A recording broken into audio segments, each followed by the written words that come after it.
It is Medical Monday here on KRDO News Channel 13 with our own Dr. John Torres. Good afternoon. Good afternoon. How are you guys doing today? Great. Doing great. Excellent. It's great to see you guys weather, too. Can't complain. No aches or pains? No, nothing. Well, I do have a sore shoulder. There you go. We can talk later.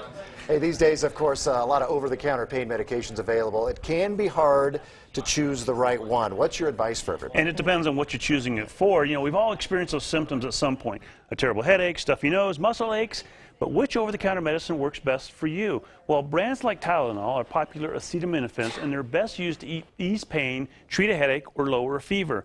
But you, as an adult, you shouldn't take more than 4,000 milligrams per day. Ibuprofen, on the other hand, is an anti-inflammatory drug that works by reducing irritation of nerve endings. So when it comes to treating menstrual cramps or arthritis, we'll try a brand like Advil or Motrin or a generic non-steroidal anti-inflammatory.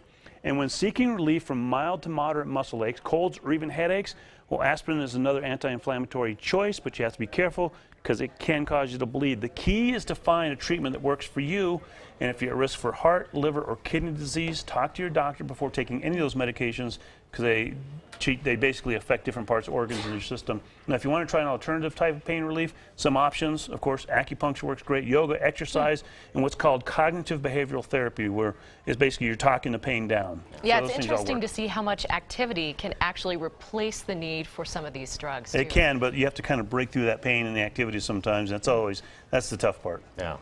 Another question people have, if you're at your desk 9 to 5, even longer than that, trying to find time to exercise, you know, it can be tough, but we understand it's critical. However, you may not need to exercise as long as some have said, or do you need to exercise more? No, that's the point. You don't need to exercise as long as most people thought you did. Now, past studies have shown that long periods of sitting and TV viewing are linked to an increased risk of early death and chronic diseases like diabetes and cancer.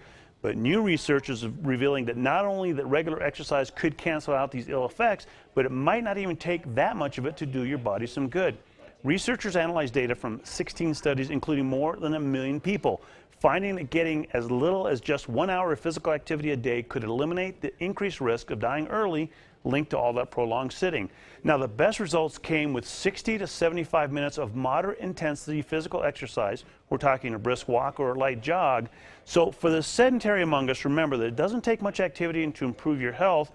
If you have an hour, that's enough time to get out and get moving and get your health back in shape there. Good reminders there. Okay, so more science is backing up breastfeeding and the positives according to that study. Breastfed preterm babies may have better IQs, working memory, motor function. That's all according to this new study. And the benefits go on and on. We're learning more and more. But this study, led by Brigham and Women's Hospital, followed 180 preterm infants from birth to 7 years old. The results showed that the preterm babies that received more breast milk within the first 28 days of life had larger deep nuclear gray matter volume of their brain at full term, and that meant better IQs, academic achievements, memory, and even motor function by the age of 7.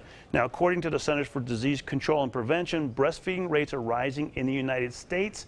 With all the known health benefits of breastfeeding for infants, children, and mothers, the CDC says it's a key strategy to support mothers in initiating and continuing breastfeeding through professional lactate supporting, have those breastfeeding rooms they can go to, and please don't give a mother a hard time if she's breastfeeding out in public. Yeah. That's natural. It seems like that, if we're still talking about this, it seems like that should have been settled long ago. You know, you think it would, and it's Yeah. one of the Still best an things you issue. can do, but it still is an issue. Yes, it is, unfortunately. So. All right. Always so great much. having you here. Thanks, You bet. Dr. John. Oh, you bet.